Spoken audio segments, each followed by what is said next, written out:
bonne semaine. Je vais poser beaucoup de questions. Est-ce que je peux compter sur vous? Ah, oui, je peux compter sur eux. Est-ce que je peux compter sur vous? Ah, merci beaucoup, merci. Et donc, ma première question, c'est: avez-vous mis vos portables sur mode avion ou sur silencieux? Je compte sur vous, hein. Je compte vraiment sur vous. Et voici ma première grande question. Y a-t-il des passionnés de Jésus ici? Y a-t-il des passionnés de Jésus ici? Amen. Quand on parle de passion, si vous cherchez sur Internet, sur Google, vous verrez qu'il y a entre 6 et 8 définitions. Et lorsque le mot passion est écrit avec un P majuscule, il s'agit des souffrances de Jésus. On parle de la passion du Christ. Y a-t-il des passionnés de Jésus ici? Y a-t-il des passionnés de ce qui passionne Jésus? Ah, j'aime. Ce qui passionne Jésus, c'est l'amour qu'il a pour les âmes. C'est l'amour qu'il a pour toi, l'amour qu'il a pour moi. As-tu ce même amour? Es-tu passionné par ce qui passionne Jésus? Parce que lorsqu'on parle de passion, on parle aussi de souffrance. Et aujourd'hui, nous allons parler de persécution. On est persécuté lorsque l'on est passionné de Jésus. Amen. Y a-t-il des personnes qui sont prêtes à être persécutées pour Jésus? Ah, il y a moins d'amen. Il y a un amen là.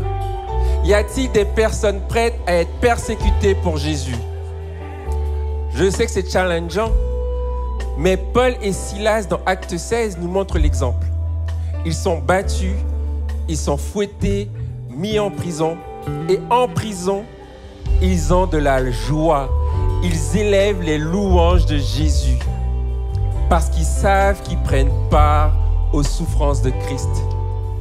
Et lorsque, dans leur louange, les murs tremblent, ils peuvent s'enfuir, ils ne le font pas. Ils choisissent de prendre soin du geôlier. Le geôlier et toute sa famille sont venus à Christ.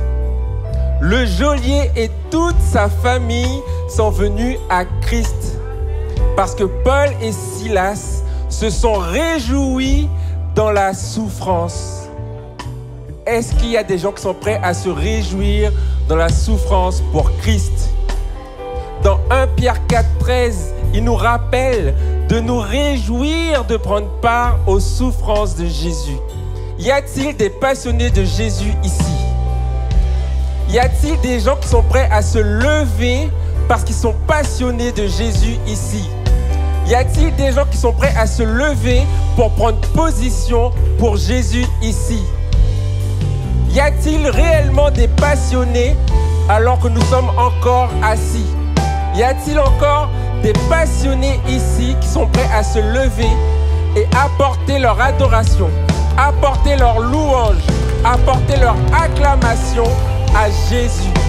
Parce qu'ils se réjouissent que les âmes soient sauvées, parce qu'ils se réjouissent que Jésus nous aime, parce qu'ils se réjouissent d'avoir été rachetés.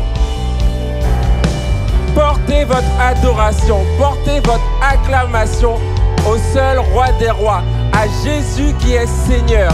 Dites avec moi que Jésus est Seigneur. Jésus est Seigneur. Il mérite notre adoration. Nous pouvons prendre part à la mission qu'il nous a donnée.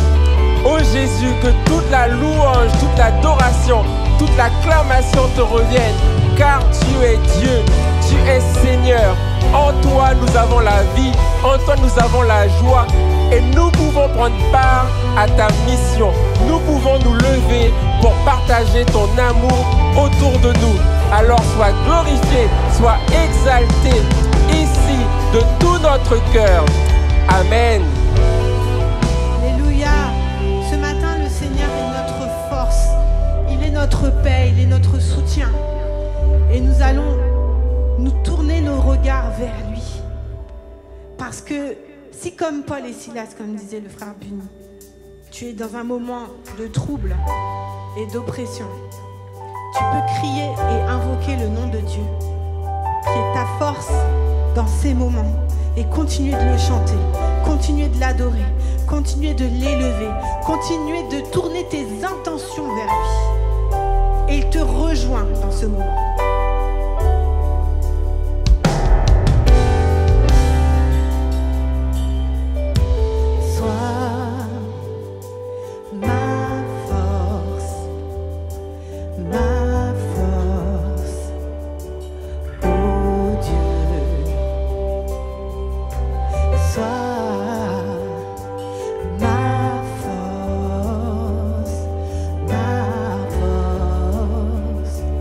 Oh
d'entre vous, vous êtes déjà en train de passer sur l'autre bord.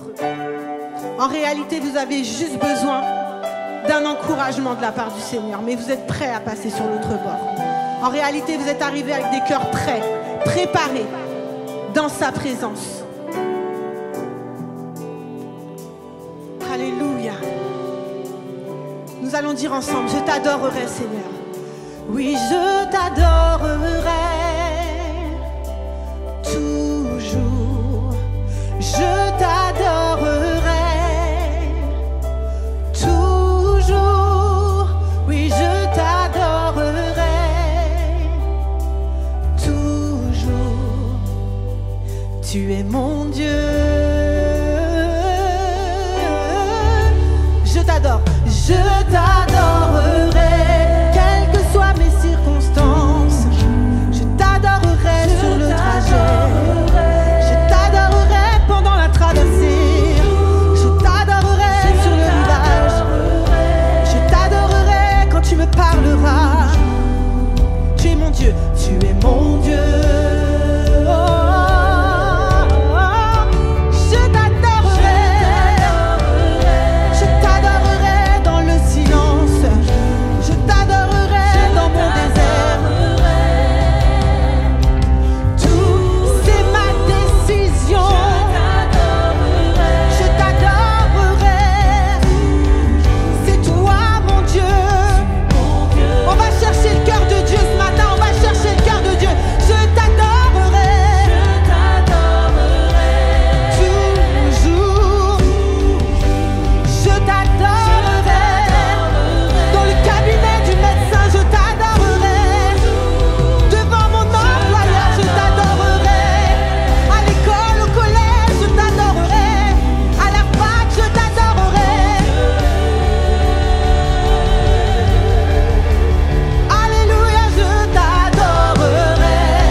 Parce que c'est vrai, sois ma paix.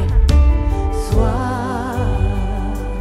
ma paix, ma paix, oh Dieu.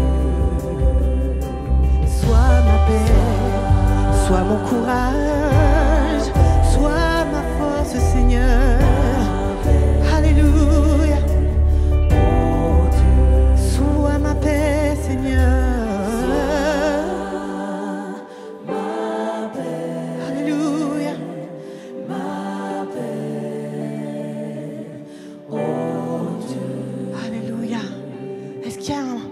Pour Dieu ce matin. Est-ce que tu as une acclamation pour lui ce matin? Est-ce que tu as un mot d'amour pour lui, pour cette paix qui déverse sur toi? Alléluia. Nous allons nous concentrer, tu l'as compris, nous allons nous concentrer sur la personne de Dieu ce matin. Nous allons lui remettre tout l'honneur, toute la gloire, toute la puissance parce qu'il le mérite. Toute cette gloire qu'il y a sur la terre, elle devrait lui être dédiée. Tout l'honneur, toute la gloire, la puissance à toi.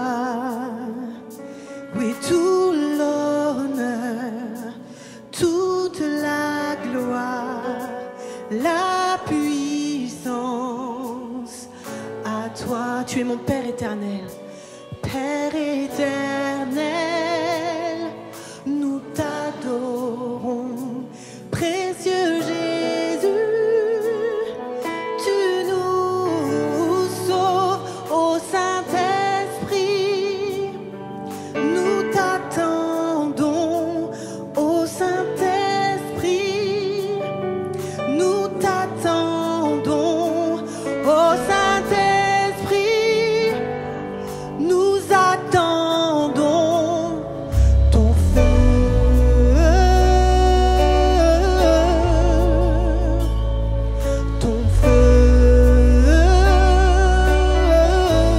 ensemble. Tout l'honneur, toute la gloire et toute la puissance te reviennent à toi, Seigneur. Tout l'honneur et toute la puissance et toute la gloire. Encore une fois, tout l'honneur, toute la gloire, tout ce qui se passe dans ma vie puisse te glorifier, Seigneur. Tout l'honneur, oui, toute la gloire te revienne. Tout ce que tu as fait pour nous chantons encore une fois, tous ensemble, c'est ça l'évidence. Rends-lui la gloire pour ce qu'il a fait pour toi. Rends-lui la gloire pour les liens déliés. Rends-lui la gloire pour les maladies guéries. Rends-lui la gloire pour la consolation. Rends-lui la gloire pour la position qu'il t'a donnée en Christ. Encore une fois, c'est l'honneur qu'il attend. C'est la gloire qu'il attend.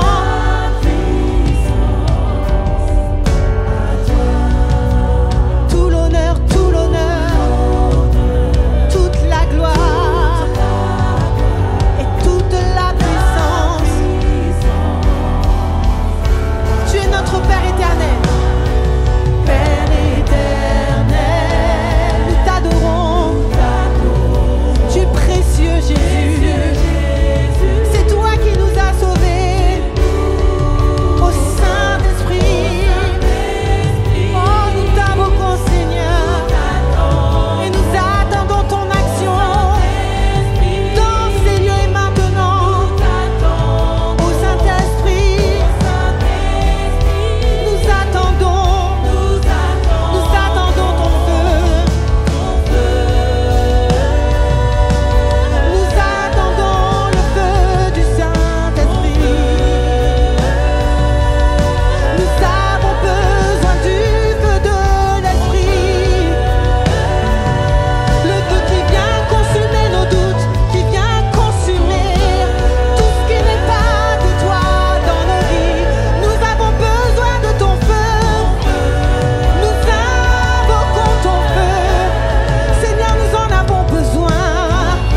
Sans toi, nous ne pouvons rien faire, Seigneur, même pas te louer. Fais descendre ton feu, fais descendre ton feu. Alors nous chantons ensemble, Seigneur, que tout l'honneur te revienne. Et tout l'honneur, toute la puissance te revienne, Seigneur Jésus. Tout l'honneur,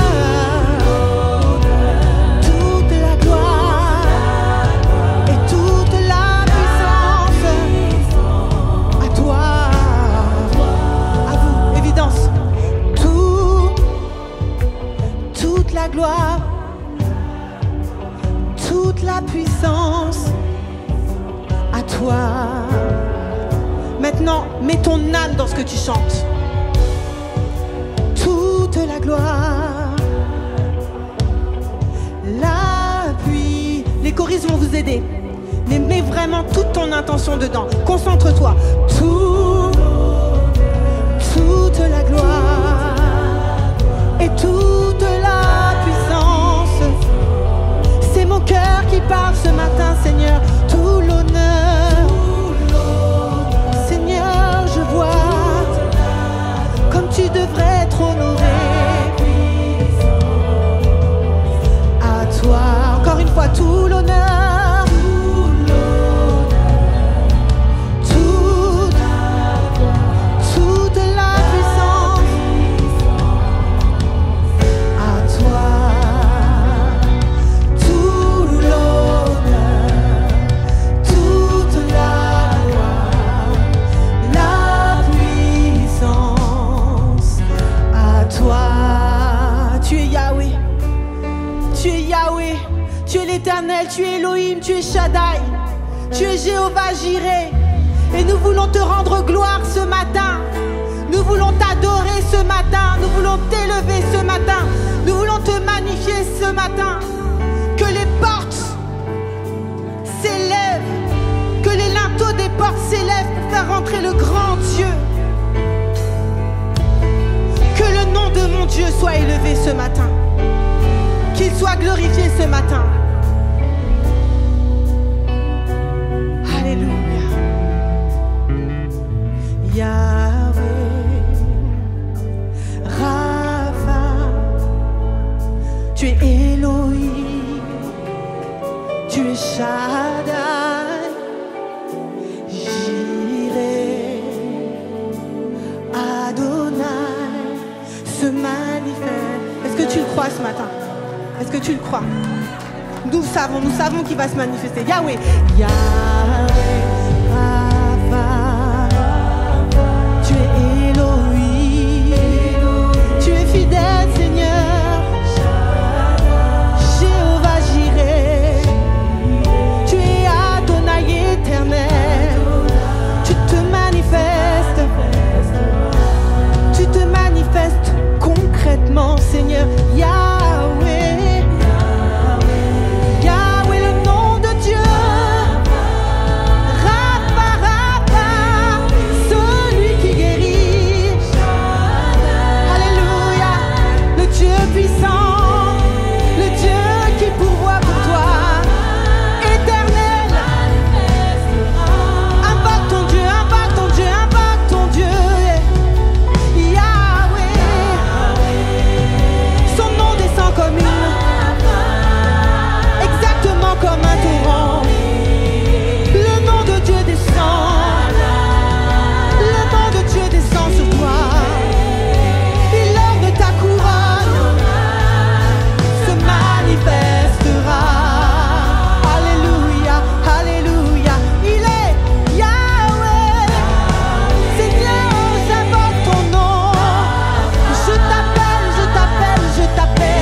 Manifestera.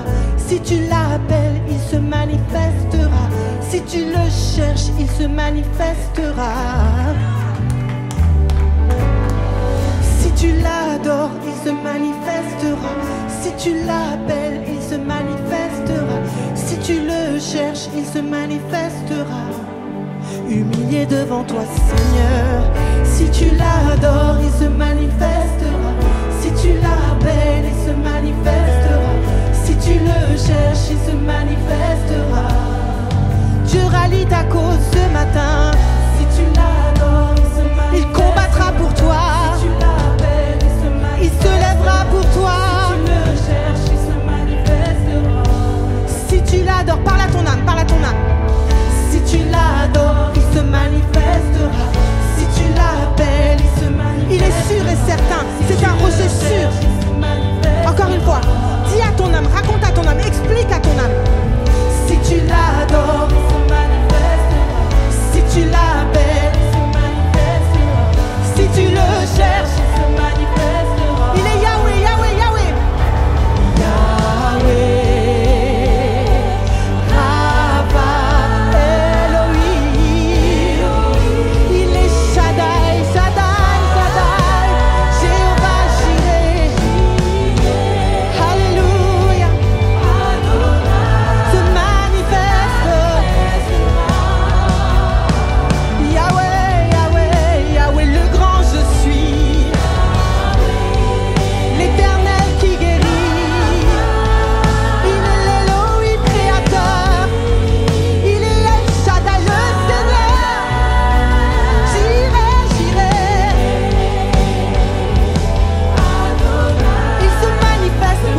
manifeste pour toi.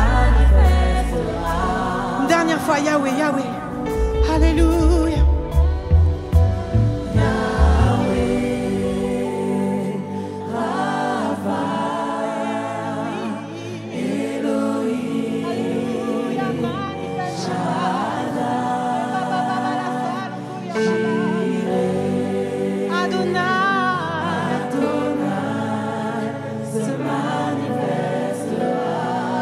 Est-ce que je peux entendre une clameur?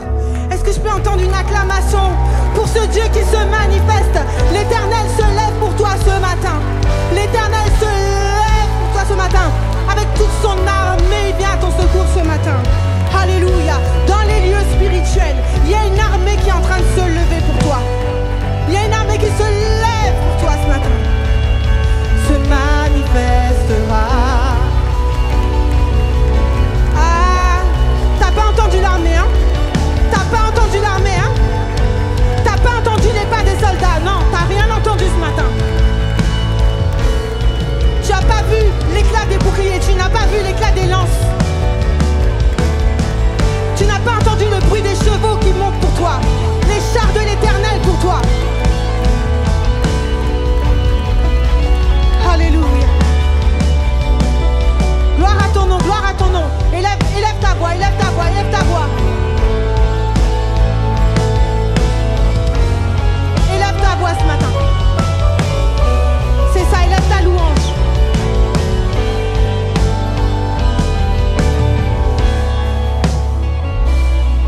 Alléluia.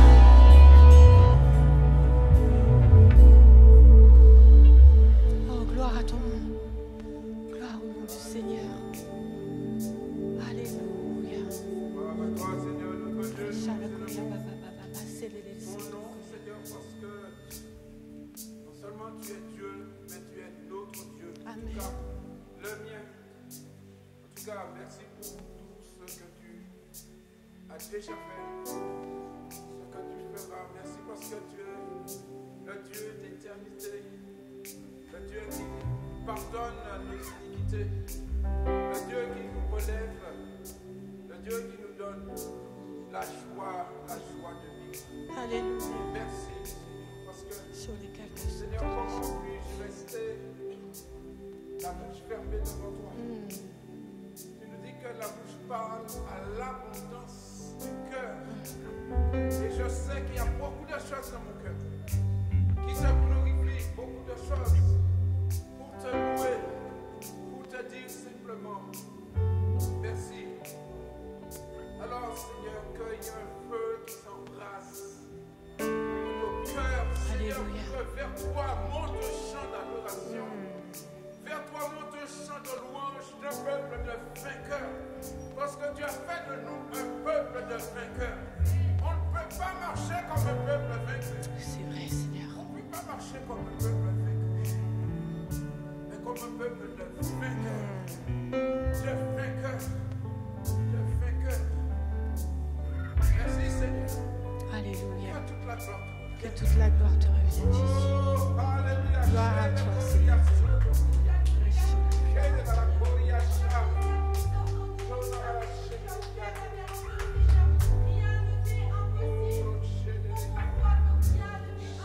Amen. Amen.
Amen. Alléluia.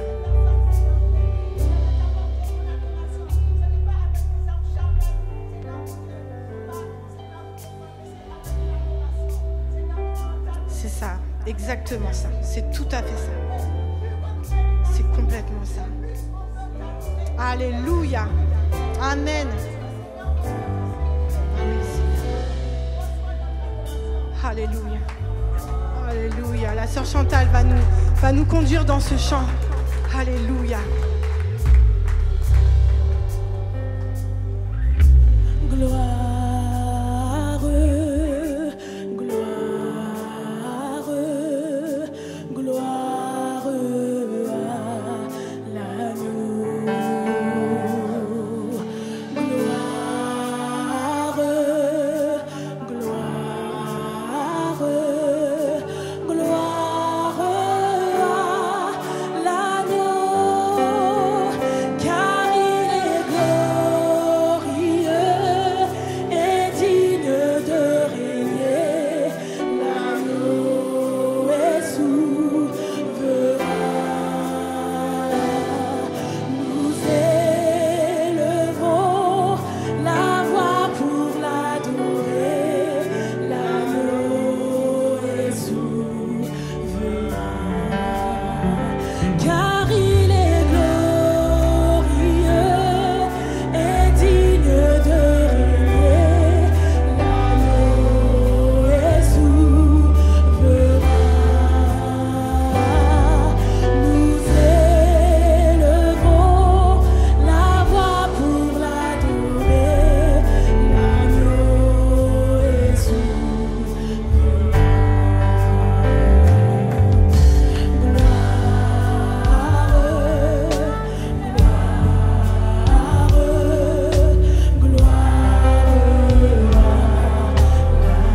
Chantons gloire, gloire, gloire à l'agneau, car il est glorieux et digne de régner. L'agneau est souverain. Nous élevons la voix, levons la voix pour l'adorer. L'agneau est souverain, car il est glorieux et digne de régner. L'agneau est souverain. Nous élevons la voix pour l'adorer. L'agneau est souverain, car il est glorieux et digne. L'agneau est souverain. Nous élevons la voix pour l'adorer. L'agneau est souverain. L'agneau est souverain. L'agneau est souverain. Mon Père est souverain. L'agneau est souverain. Jésus est souverain. L'agneau est souverain. L'agneau est souverain. L'agneau est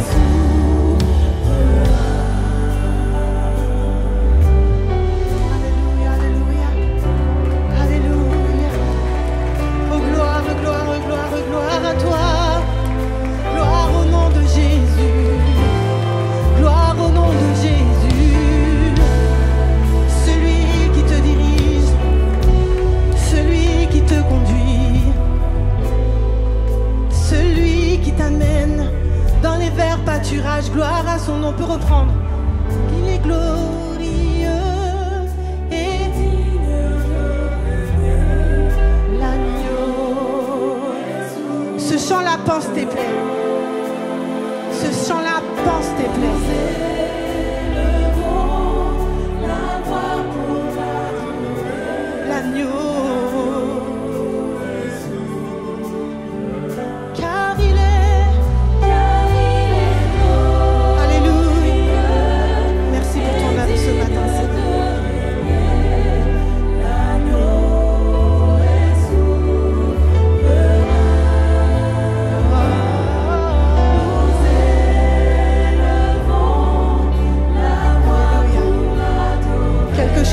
céleste prend place. Quelque chose de céleste prend place. Alléluia.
Alléluia.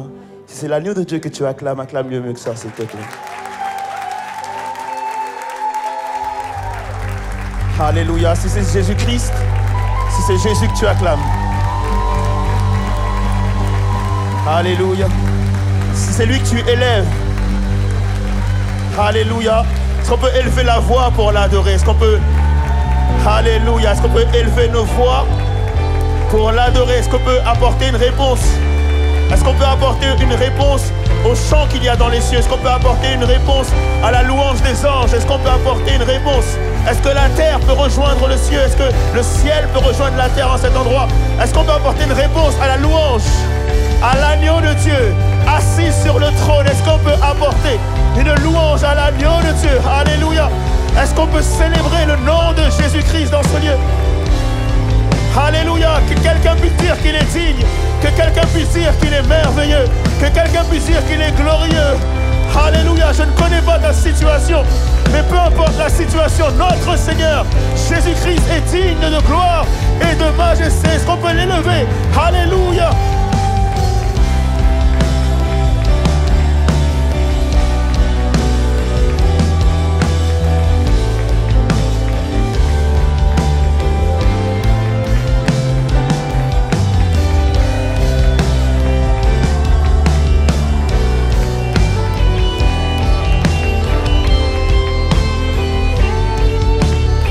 Car il est glorieux.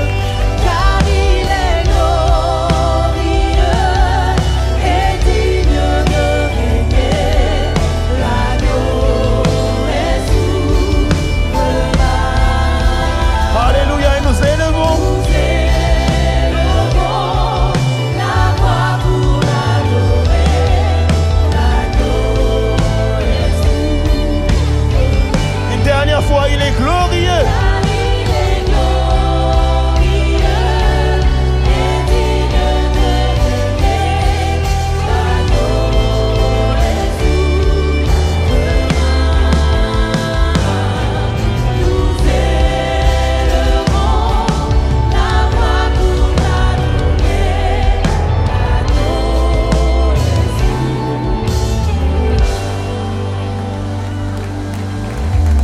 Yes, yes, yes.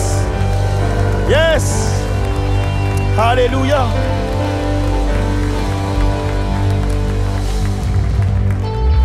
Alléluia. Alléluia. Seigneur, tu en es digne. Tu en es digne, Père. Tu en es digne. Merci d'avoir porté notre louange. Merci de nous avoir attirés jusqu'à toi. Merci de nous avoir ouvert les bras. Merci d'avoir déchiré le voile du temple. Merci de nous avoir réconciliés avec le Père. Merci pour tout ce que tu as fait. Merci pour qui tu es. Seigneur, alors que nous sommes là,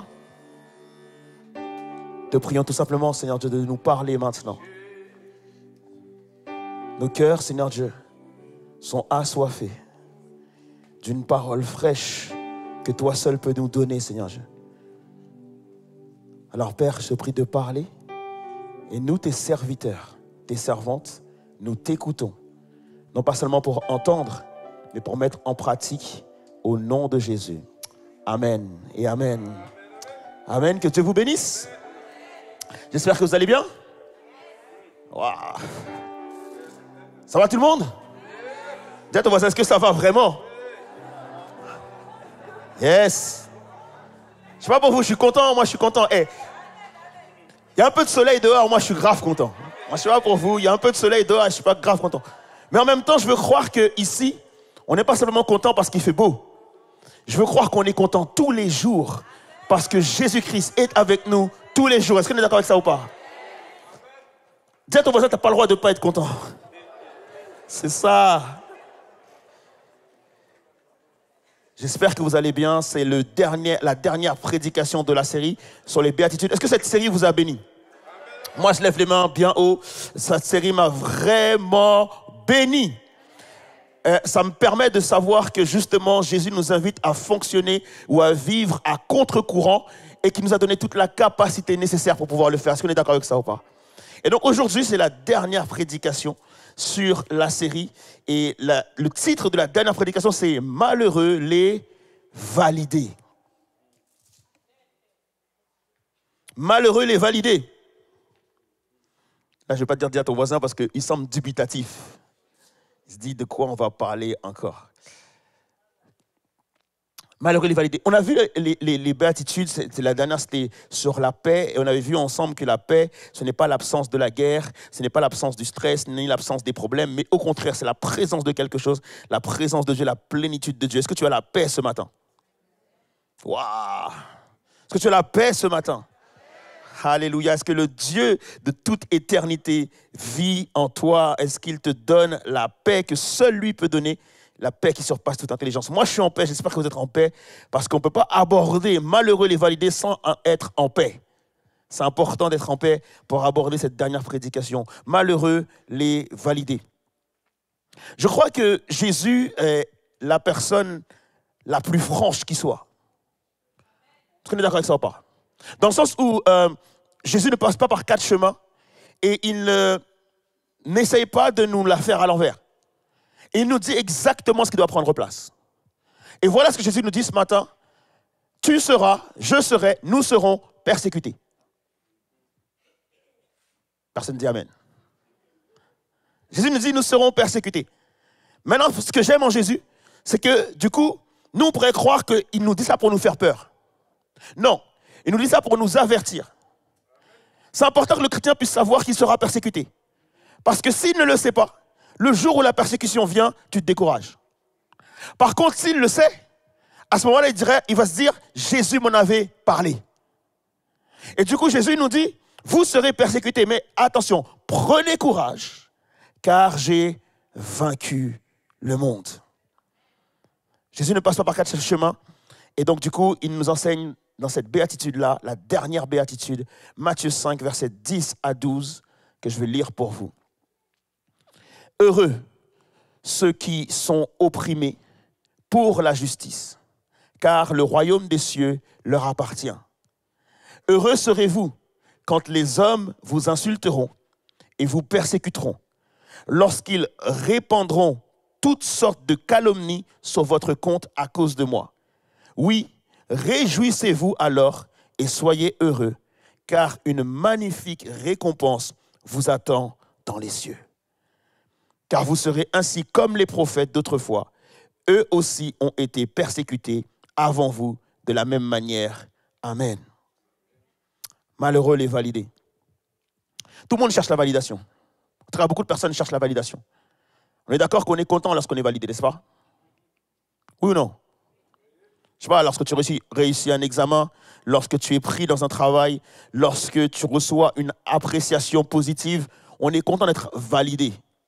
On est content lorsque quelqu'un nous dit que tu es bien habillé, surtout quand tu t'es mis sur ton 31, tu avais décidé de tes habits la semaine d'avant, et le fait que tu sois bien habillé et que quelqu'un puisse te le dire, le jour où tu es bien habillé, tu es content. On est d'accord avec ça ou pas? Contraire, même si personne ne te le dit, tu vas arriver, tu vas te dire « Ah, je ne me sens pas bien habillé, qu'est-ce que tu en penses ?»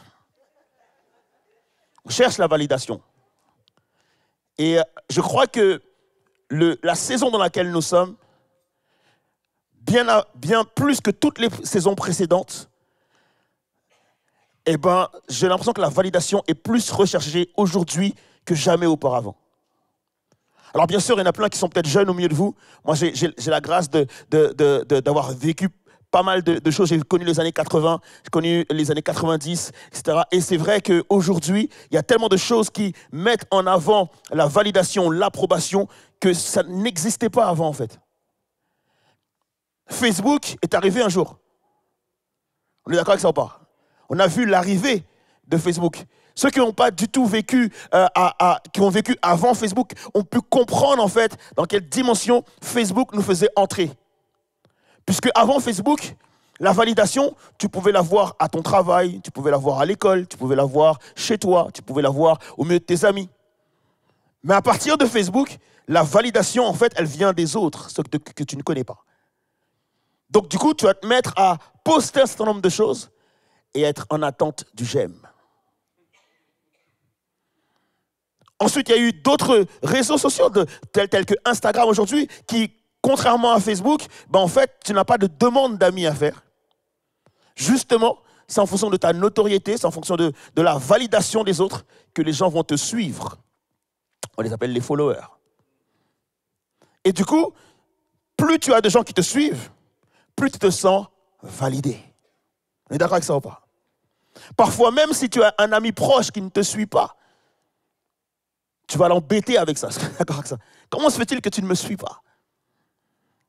Et donc, on sent qu'on cherche la validation. Aujourd'hui, tu peux tout critiquer. Tu viens de manger un repas, avant d'entrer chez toi, tu peux aller sur un site pour pouvoir noter le nombre d'étoiles. Quand tu reçois un appel, on te dit, lorsque vous allez raccrocher, en fait, on va vous rappeler pour savoir justement quelle note vous donnez à la personne qui vous a accueilli.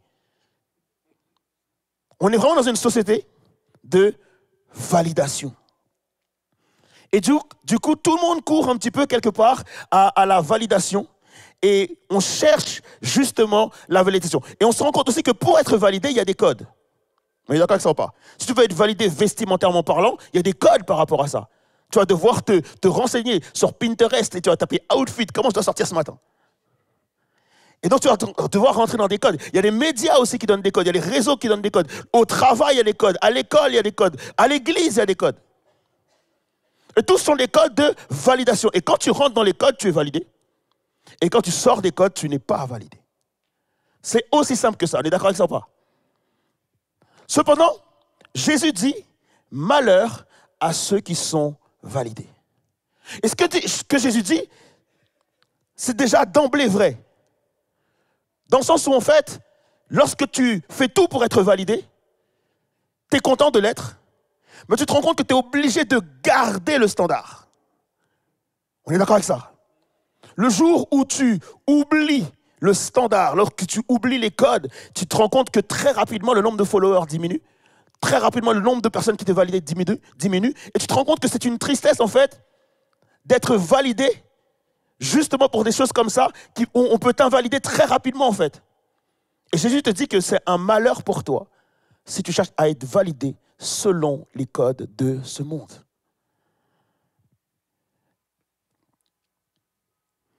Et je pense que nous devons tous comprendre que ce que Jésus veut nous faire comprendre, c'est que tout simplement, nous ne devons pas chercher l'approbation du monde, mais l'approbation du ciel. On va chercher l'approbation de ce monde, mais l'approbation, effectivement, donc de Jésus-Christ. La première chose qu'on va voir ensemble, c'est que le monde ne peut supporter les standards de Dieu. Est-ce qu'on est d'accord avec ça ou pas? Le monde ne supporte pas les standards de Dieu. Le monde ne valide pas les standards de Dieu. Le monde supporte assez facilement ceux qui se disent chrétiens, mais supporte très mal ceux qui font la volonté de Dieu. Est-ce que vous avez déjà observé ça? Lorsque tu dis à quelqu'un, je suis chrétien, pas grave. Tu es chrétien, tu aurais pu être athée, tu aurais pu être autre chose. En fait, tu définis une certaine identité. Et dire que tu es chrétien, ça ne suffit pas. Est-ce que tu es d'accord avec ça ou pas? L'idée, c'est même pas que tu puisses le dire, c'est qu'on puisse le reconnaître. Et donc, normalement, c'est lorsque tu vas respecter un certain standard, lorsque tu vas respecter la parole de Dieu, lorsque tu vas obéir à la parole de Dieu, tu te rendras très rapidement compte que justement, ils acceptent que tu puisses dire que tu es chrétien, mais quand tu te comportes en tant que chrétien, ils te rejettent. On sait que le christianisme aujourd'hui sont les plus persécutés dans le monde. Pas parce qu'ils se disent chrétiens, mais parce qu'ils se comportent comme tels. Et donc, ils savent que lorsque tu te dis chrétien, en fait, forcément, tu vas fonctionner à contre-courant. Parce qu'il y a des choses que le monde valide que Dieu ne valide pas. Et il y a des choses que Dieu valide que le monde ne valide pas. Par rapport à la validation, on se rend compte que ce n'est pas uniquement lorsque tu es chrétien que tu n'es pas validé.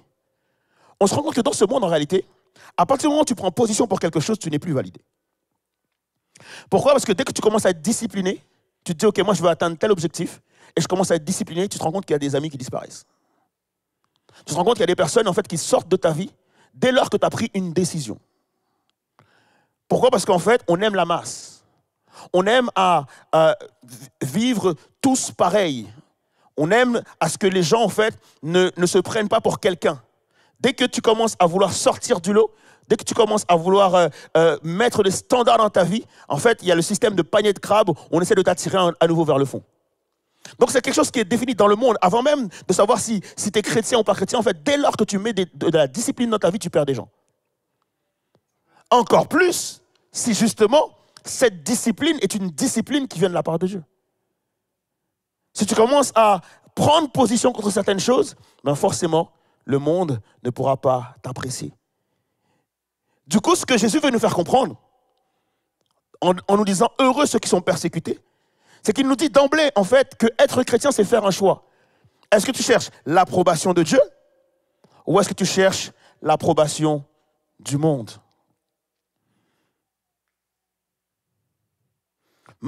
Acte 4, pardon.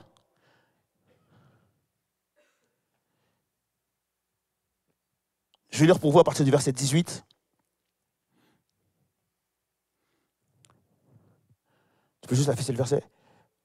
Voilà. Là-dessus, ils les firent rappeler et leur interdirent formellement de parler ou d'enseigner au nom de Jésus. Mais Pierre et Jean leur répondit, « Jugez-en vous-même, est-il juste devant Dieu de vous obéir à vous plutôt qu'à Dieu ?» En fait, ce qui se passe, c'est que Pierre, Jean et les disciples de Jésus sont en train d'enseigner, sont en train de guérir des personnes. Et effectivement, ils ont prié pour quelqu'un et cette personne a été guérie. Et ça s'est vu aux yeux de tous. Et donc, du coup, les religieux de l'époque, les autres personnes qui étaient contre justement le Christ, contre Jésus et contre ses disciples, en fait, ils vont commencer à dire qu'on doit les faire taire. Sauf qu'ils doivent imaginer une stratégie dans le sens où tout le monde a été témoin de la guérison de la personne. Et donc, du coup, ils ont peur qu'il y ait une émeute.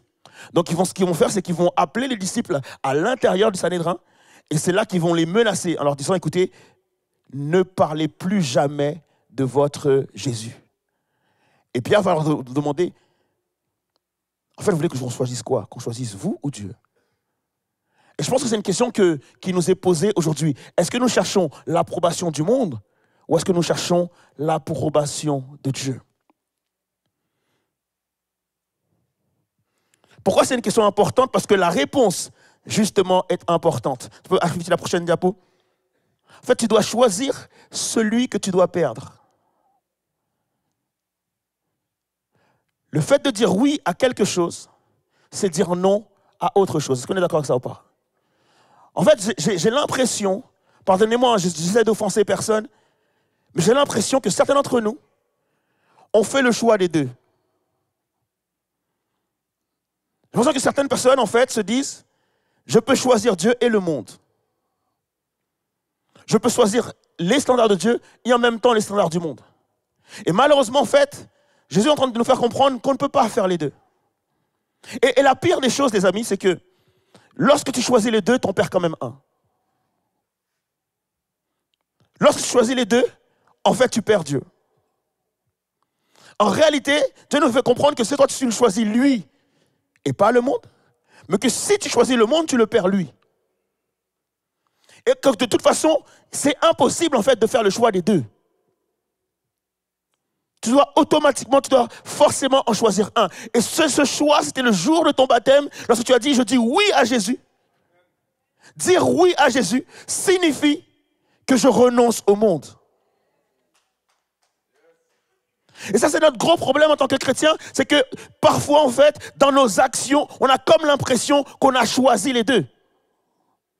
Et qu'on va dire oui à Jésus parce que c'est ce Dieu d'amour, c'est ce Dieu qui nous aime, c'est ce Dieu qui sacrifiait pour nous, etc. Et donc on va dire oui à l'amour de Dieu, oui à la grâce de Dieu. Mais dès que Dieu nous dit marche dans la sanctification, là il y a un problème. Dès que Dieu nous dit marche dans la consécration, là il y a un problème. Dès que Dieu nous dit il faut te repentir de tes péchés, là il y a un problème. Lorsque Dieu te dit il faut crucifier ton péché, là il y a un problème. Lorsque Dieu te dit abandonne telle ou telle chose, là il y a un problème. Lorsque Dieu te dit mais quitte telle ou telle fréquentation, là il y a un souci. C'est-à-dire qu'on dit qu'on choisit Jésus, mais dès lors que Jésus nous dit marche de telle ou telle façon, là on a un problème. Tout ça pourquoi? Parce qu'il y a toujours ce véritable problème entre le fait de choisir Jésus Seigneur ou uniquement Sauveur. Et toutes les béatitudes, en fait, t'amènent justement à ce point-là. En fait, finalement, les béatitudes t'amènent vraiment devant la croix où tu te dis, accepte Jésus. Accepter Jésus, c'est souffrir ce qu'il est en train de souffrir. Et donc, renoncer à l'approbation de ce monde. Dès que tu choisis Jésus, tu dis au revoir au monde.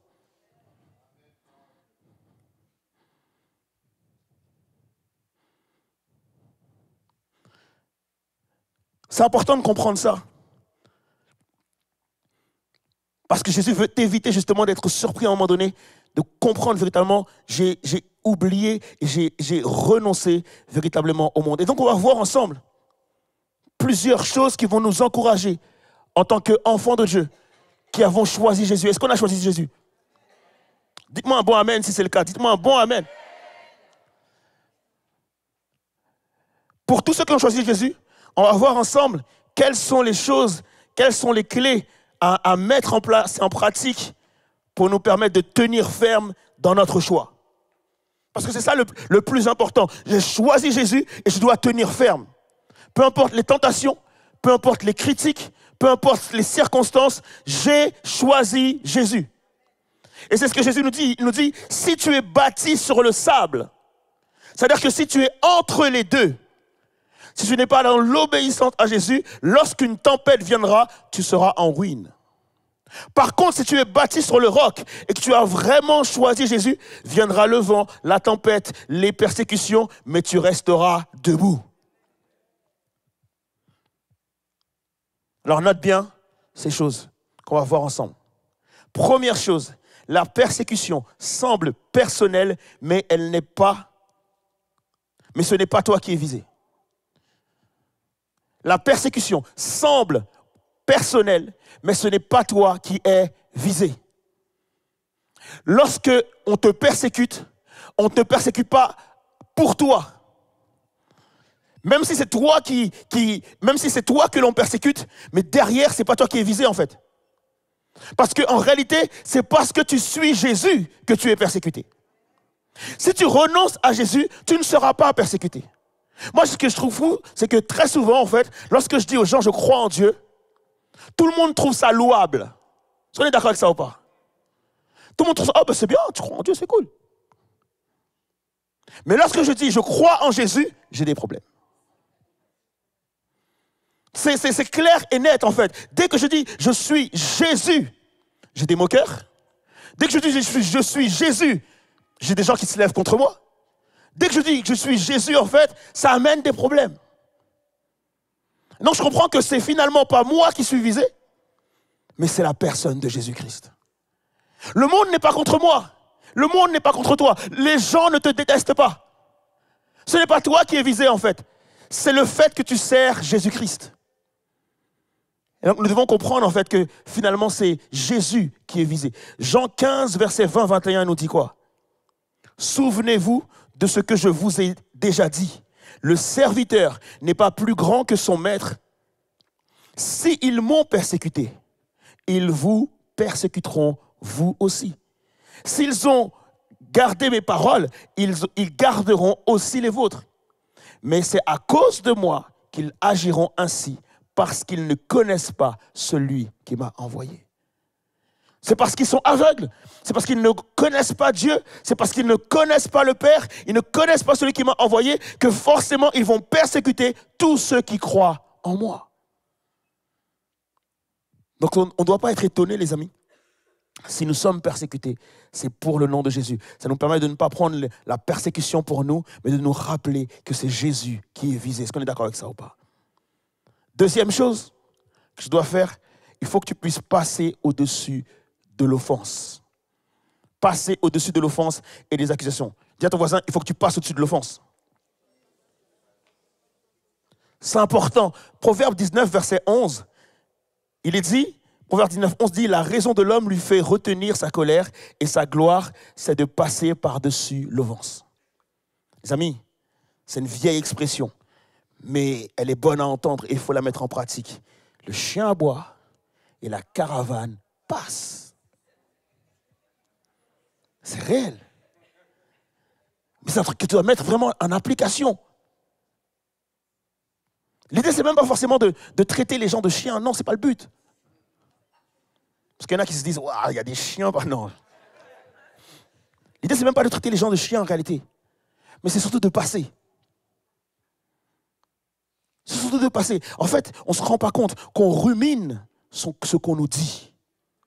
On prend le temps de se rappeler, t'as entendu ce qu'il m'a dit, t'as entendu ce qu'il m'a fait, t'as vu ce qu'il a dit, etc., etc. Est-ce que vous savez pourquoi on doit ruminer? C'est pour ça que Paul, la Bible est claire, il nous dit de ruminer ou de méditer la parole. Pourquoi? Parce que le fait de méditer, de ruminer, ça nous permet de retenir. En d'autres termes, tout ce que tu rumines, tout ce que tu médites, tout ce que tu répètes, tu le retiens. Tu n'es pas d'accord avec ça? Tu te rappelles à l'époque, on apprenait les dictées? Les poésies, là, tu lisais la ligne 10 fois pour la retenir. Et une fois que tu avais dit 10 fois, en fait, tu passais la seconde ligne. Mais en fait, le fait de ruminer, le fait de méditer, le fait de répéter, fait que tu retiens. Et ce qui est terrible, en fait, c'est qu'au final, la Bible nous dit, rumine, retiens, répète la parole de Dieu. Et nous, on ne fait pas ça. On rumine les offenses et on passe par-dessus la parole de Dieu. On rumine les offenses et on passe par-dessus les promesses de Dieu. Est-ce qu'on pourrait inverser les choses, les amis? Et se dire, je veux ruminer la parole de Dieu, je veux méditer la parole de Dieu, je veux répéter la parole de Dieu et passer au-dessus des offenses. Parce que plus tu médites la parole de Dieu, plus elle te permet de passer au-dessus des offenses. Moi, je vous le dis, les amis, je ne veux pas mettre mon identité dans les offenses des gens. Je ne veux pas mettre mon identité dans ce que les gens disent de moi. Je ne veux pas mettre mon identité dans ça, en fait. Je veux mettre mon identité dans l'approbation du Père envers moi. Je veux mettre mon identité dans l'approbation de Dieu envers moi. Si Dieu me dit qu'il m'aime, si Dieu me dit qu'il est mort pour moi à la croix, s'il me dit qu'il me sauvera et m'amènera au ciel, c'est ça que je dois méditer. Dieu, il a un plan pour toi. Dieu, il a un projet pour toi. Dieu, il a un projet d'amour et pas un projet de malheur pour toi. Arrête de ruminer les offenses des gens. Autre chose, vivre pour Christ peut causer des souffrances à court terme, mais conduit toujours à un gain sur le long terme.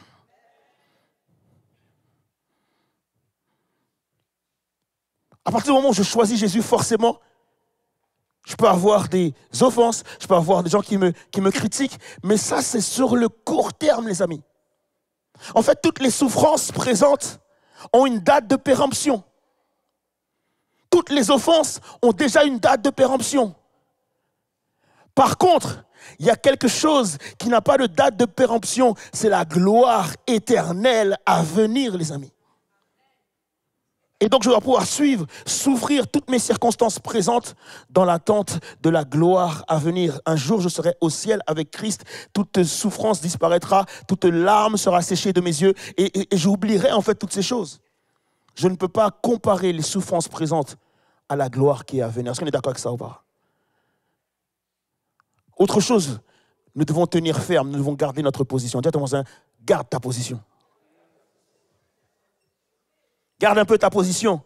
On est trop vacillant, le moindre truc, tu tombes, tu vacilles, la moindre offense, tu veux plus venir à l'église, la moindre offense, tu veux plus louer, tu veux plus chanter, ça te coupe ton chant, ça te coupe de tout ça. Non, on ne doit pas être comme ça. Est-ce qu'on est d'accord avec ça ou pas? Qu'on doit garder notre position. Il y a un jeune homme dans la parole de Dieu, très jeune, qui s'appelle Daniel. Il y a 3 autres compagnons qui s'appellent Shadrach, Meshach et Abednego. Je suis le seul à bien dire Abednego, je ne sais pas pourquoi. Ces 4 jeunes ont décidé de garder leur position. En réalité, il y a une culture qui est venue comme infiltrer la leur. À l'époque, c'est lorsque l'empire babylonien est à son paroxysme et que l'empire babylonien va tout simplement envahir Israël. Et du coup, le royaume sera divisé. Et ce qui va se faire, c'est que le roi Nebuchadnezzar, en fait, va récupérer des jeunes à fort potentiel, pour les mettre comme des responsables de petites villes et de petits endroits. Et à ce moment-là, en fait, alors que la culture babylonienne est là, le Nebuchadnezzar va vouloir faire un acte pour pouvoir vraiment poser la culture au-dessus de toutes les autres cultures. Et donc, il va ériger une statue et il va dire à tout le monde, peu importe sa foi, peu importe sa croyance, de venir adorer cette statue-là.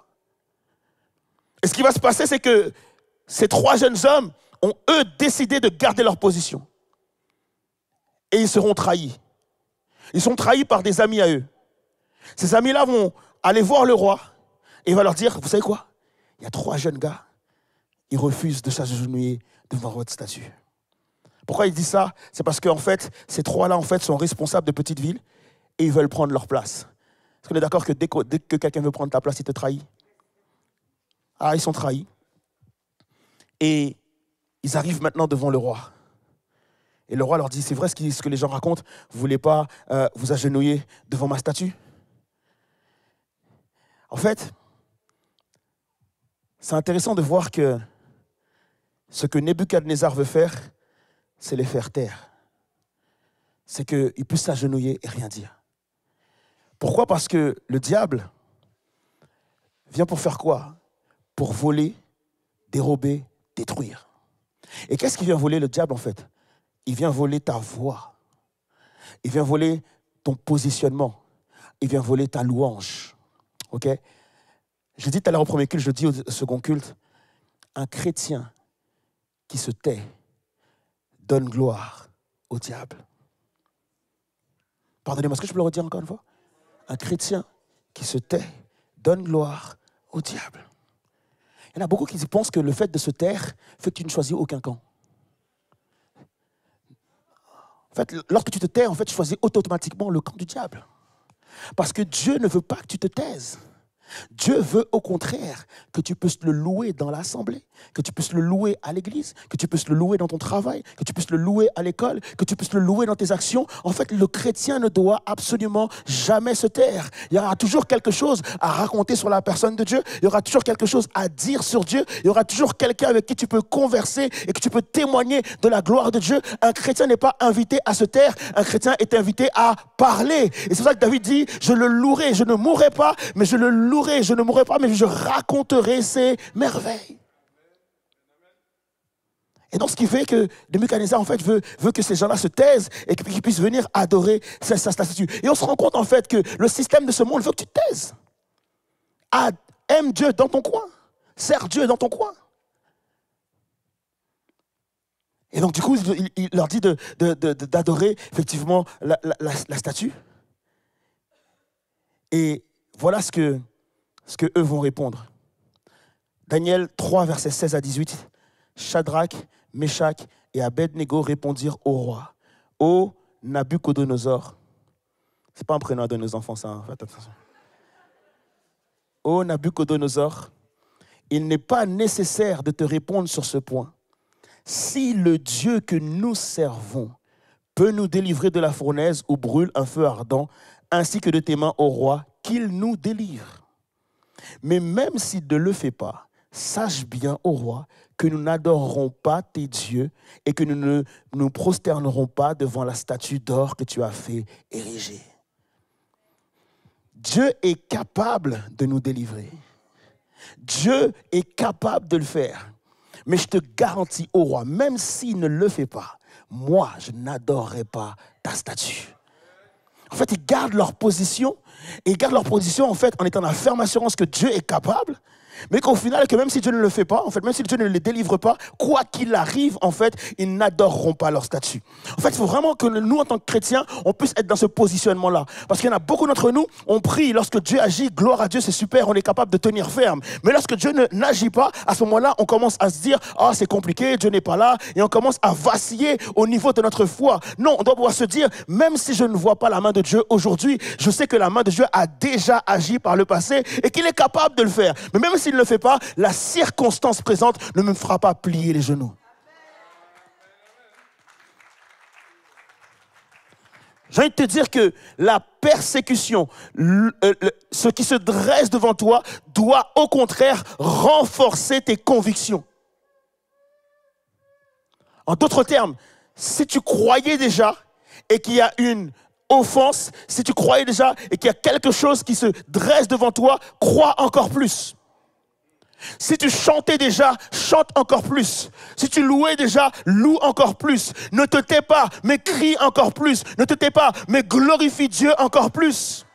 Tout à l'heure, Bunny nous l'a rappelé qu'effectivement, lorsque Paul et Silas étaient dans la prison et qu'on leur demandait de se taire, on les avait mis en prison. Pourquoi? Parce qu'ils avaient fait du bien. Ils avaient libéré une personne d'un démon ou d'un esprit qui était sur elle. Et donc, du coup, à cause de cet acte, en fait, ils ont été jetés en prison. Et lorsqu'ils sont arrivés en prison, vers minuit, ils ne se sont pas dit, ah, il faut qu'on se taise, il faut qu'on reste timide, il faut qu'on reste timoré. À ce moment-là, Paul et Silas se sont dit, ok, on va faire église ici, mon ami. Et ils ont commencé à louer Dieu dans la prison. Ils ont commencé à le nom de Dieu dans la prison. Ils ont commencé à chanter, à louer Dieu. Pas comme on loue le dimanche matin ici, hein, mais ils ont loué à deux, les amis. Ils ont fait trembler les murs de la prison. Et c'est ça la louange de l'église, en fait. De comprendre que Dieu est capable de me délivrer, mais même s'il ne le fait pas, il est Dieu quand même.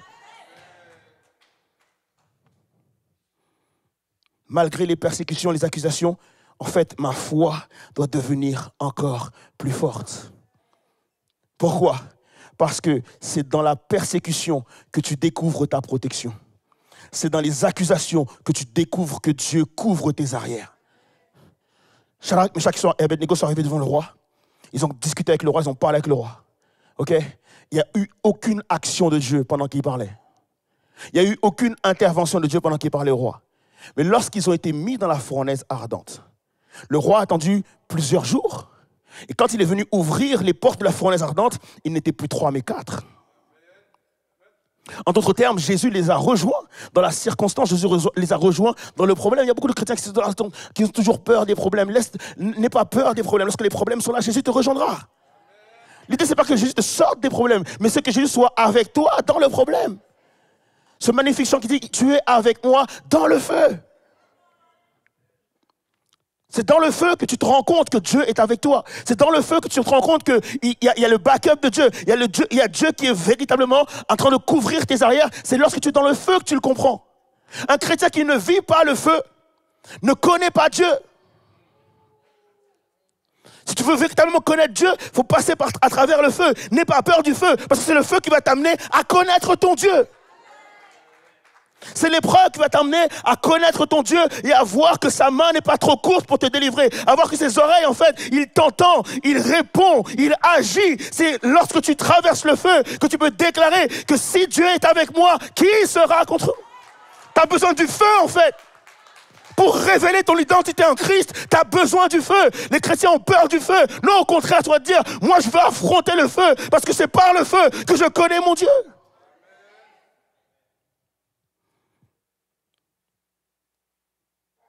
Prochaine diapo. Se réjouir, car la persécution, c'est le signe que tu es sur le bon chemin. On est d'accord que dans chaque nouvelle entreprise, dans chaque chose que tu mets en place, tu as besoin d'avoir des signes. Tu sais, quand tu dois monter une entreprise, justement, on te dit en comptabilité que tu dois justement faire un plan pour justement savoir à quel moment ton entreprise sera rentable. Ok ? Et donc, du coup, tu comprends que dès que tu commences quelque chose, il te faut des signes pour savoir si véritablement tu es sur le bon chemin ou tu dois arrêter. En fait, la persécution, c'est le signe que tu es véritablement en train de suivre Jésus-Christ. La persécution, c'est le signe. Lorsque les gens sont contre toi, lorsque les gens se lèvent contre toi, c'est le signe que tu es en train de ressembler à Jésus-Christ. Plein de personnes qui m'ont dit, mais tu sais quoi, Abed, franchement, moi, j'étais avec quelqu'un, ou j'étais dans ma famille, ou j'avais mes amis. Et quand j'ai décidé de prendre mon baptême, lorsque j'ai décidé de prendre mon baptême, ils ont commencé à me trouver bizarre. Lorsqu'ils ont vu que j'allais à l'église tous les dimanches, ils ont commencé à me trouver encore plus bizarre. Lorsqu'ils ont su que j'arrêtais de fumer, que j'arrêtais la cigarette, que j'arrêtais la drogue, que j'arrêtais la fornication, que j'arrêtais les boîtes de nuit, que j'arrêtais ceci, que j'arrêtais cela, ils ont commencé à me trouver encore plus bizarre. Lorsque je leur ai dit, écoutez, moi, personnellement, je dois me préserver pour le jour du mariage, ils m'ont trouvé bizarre. Dès lors que tu commences à suivre les standards de Dieu, tu vas voir des oppositions. Et les oppositions sont des signes que tu es en train de suivre Dieu. Est-ce qu'on est d'accord avec ça ou pas? 2 Corinthiens 12, verset 10 nous dit « Je trouve ainsi ma joie dans la faiblesse, les insultes, la détresse, les persécutions et les angoisses que j'endure pour Christ, car c'est lorsque je suis faible que je suis réellement fort. » Je puise ma force en Christ, je puise ma joie en Jésus-Christ. Et lorsque les gens me persécutent, je me réjouis parce que cela prouve que je ressemble de plus en plus à Jésus-Christ. Autre chose, le paradoxe de la persécution. Nous, on croit que la persécution est là pour nous détruire, pour nous briser, alors que la persécution est là pour nous amener à la promotion, les amis. Lorsque tu sors victorieux d'une épreuve, tu ressors grandi. Tu ressors plus fort. Ainsi, effectivement, il y a ce serviteur qui s'appelle Job dans l'Ancien Testament qui a subi une épreuve. Et il dit, à la fin de son épreuve, il dit, j'avais entendu parler de Dieu, mais aujourd'hui, je vois Dieu. La persécution amène la promotion. Et la plus grande des clés, la clé la plus importante, se rappeler des récompenses éternelles. Dis à ton voisin, il y a une grande récompense au bout. Il y a une grande récompense au bout. C'est pour ça, les amis, que moi, je veux croire en Jésus. La terre ne m'offrira rien. Le monde ne m'offrira rien. Être le plus riche de ce monde n'est pas un objectif pour moi. J'espère que ce n'est pas un objectif pour vous. Il y a une promesse, en fait, lorsque tu crois en Jésus-Christ. C'est qu'un jour, tu régneras avec lui dans la gloire. Il y a une promesse, en fait, pour tous ceux qui sont persécutés. C'est qu'ils auront des récompenses dans les cieux. Il y a une promesse, en fait. C'est que ce que tu sèmes sur la terre, tu le récolteras là-haut, en fait. Il y a une vraie récompense. Ne crois pas que les choses vont rester telles qu'elles sont. Les gens vivent au jour le jour. Comme s'il n'y avait pas de fin du monde programmée. Les gens vivent au jour le jour comme s'il n'y avait pas une mort qui était programmée. Les gens vivent comme si effectivement ils avaient le droit sur le temps. Comme si le temps était à eux et c'est seulement eux qui avaient un droit dessus. Non les amis, on ne contrôle pas le temps. Le jour où la mort viendra, personne n'y échappera. Il est dit dans Thessaloniciens, malheur à ceux qui disent paix et sécurité. Parce que Jésus viendra comme un voleur pour eux.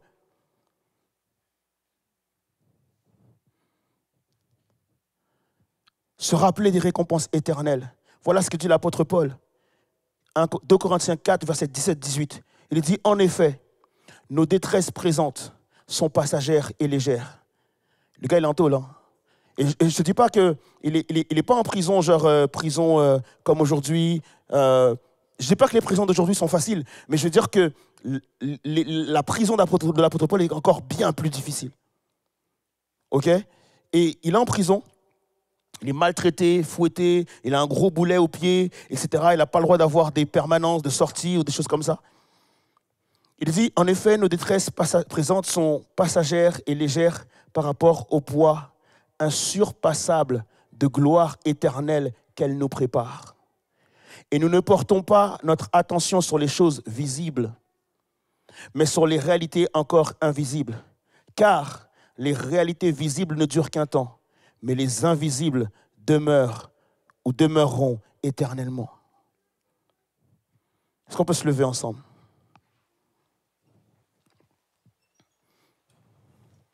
Vous savez les amis, ce message brûle sur mon cœur depuis quelques jours parce que je ne vois pas de meilleure clôture pour les béatitudes. Je ne vois pas de meilleure entrée, je ne vois pas de meilleure clôture. En même temps, c'est Jésus qui l'a prêché, Donc je ne pense pas qu'on puisse faire mieux. Mais cependant, Jésus conclut les béatitudes par dire « Heureux ceux qui sont persécutés ». Pourquoi? Parce que pour eux, il y a de grandes récompenses qui sont dans les cieux.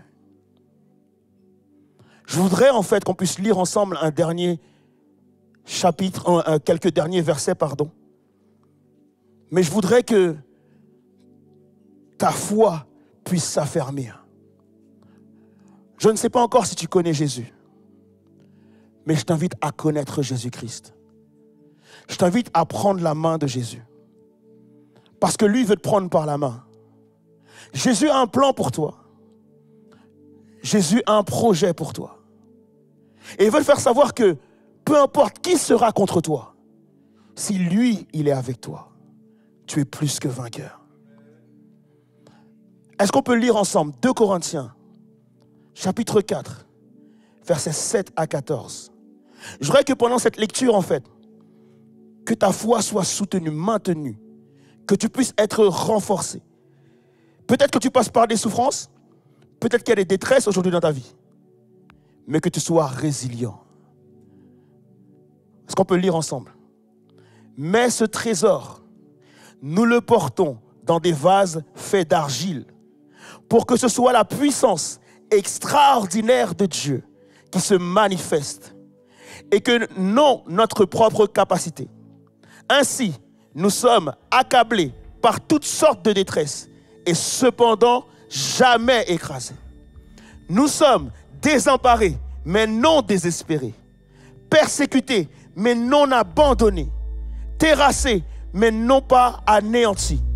Oui, nous portons toujours et en tout lieu dans notre corps la mort de Jésus, afin que la vie de Jésus soit, elle aussi, rendue manifeste par notre corps. Car sans cesse, nous qui vivons, nous sommes exposés à la mort à cause de Jésus, afin que la vie de Jésus soit aussi rendue manifeste dans notre corps mortel. Ainsi la mort fait son œuvre en nous et la vie en vous. Nous sommes animés de ce même esprit de foi dont il est question dans cette parole de l'Écriture. J'ai cru, voilà pourquoi j'ai parlé. Nous aussi, nous croyons et c'est pour cela que nous parlons. Nous savons en effet que Dieu, qui a ressuscité le Seigneur Jésus, nous ressuscitera aussi avec Jésus et nous fera paraître avec vous en sa présence. Amen. Est-ce qu'on peut acclamer le Seigneur pour cela? Est-ce que tu peux acclamer Jésus pour cela? Non, je dis, est-ce que tu peux acclamer Jésus-Christ pour cela?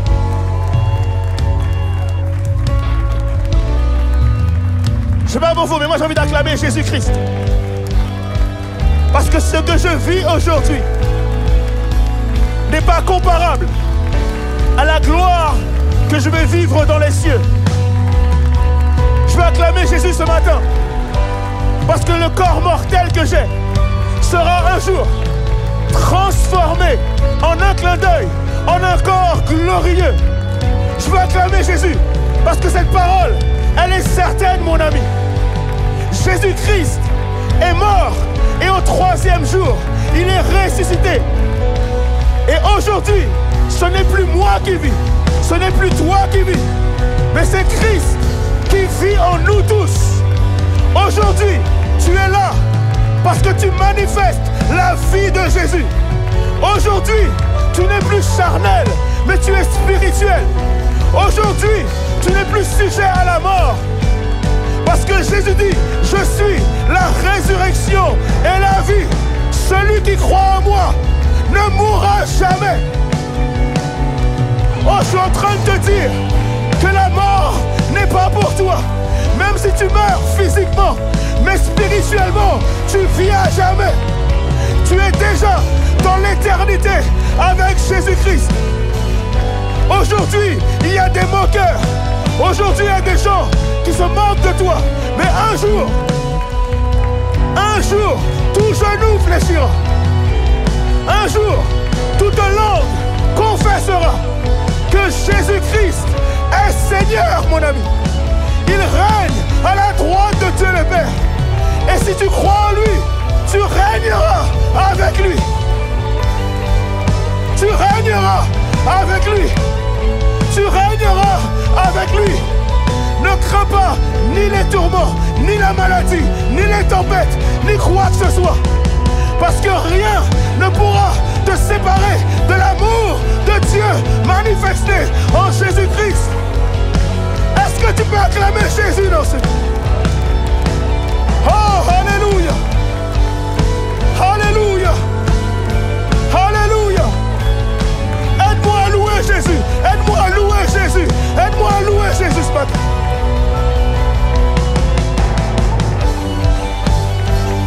Yes! Yes! Alléluia! Alléluia! Alléluia! Alléluia! J'ai envie de te donner encore plein de raisons de louer Dieu. J'ai envie de te donner encore plein de raisons de louer Dieu. Mais tu oublies ton identité. Et à cause de cela, tu fais des compromis. Tu regardes trop aux circonstances présentes. Tu regardes trop à ce qui se passe dans ce monde. Tu regardes trop à ce qui se passe sur la terre. Mais Jésus te dit que les paroles de Dieu sont certaines. Et elles sont oui et amen. Alors je vais te donner une dernière raison de louer le Seigneur. Je vais te donner une dernière raison de louer Dieu. Parce que Jésus dit que je reviendrai.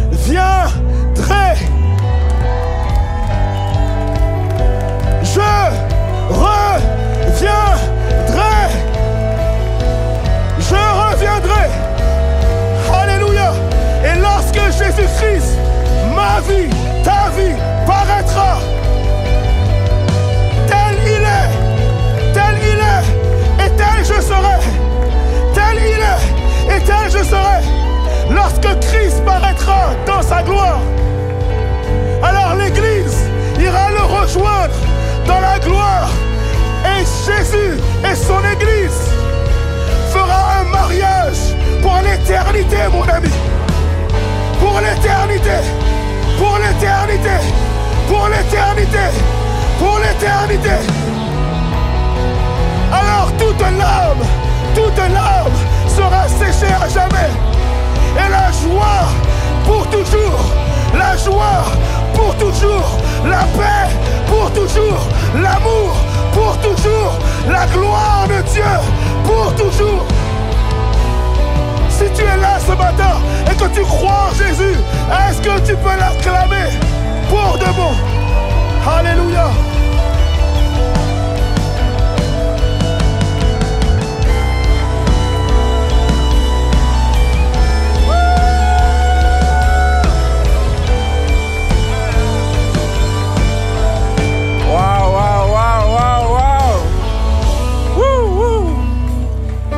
Même les meilleures choses ont une fin. L'acclamation, l'adoration, je suis triste de vous l'annoncer, mais Jésus revient. Alléluia! Soyez bénis, Évidence Home. Nous nous retrouvons pour fêter la Pentecôte ensemble. À la semaine prochaine.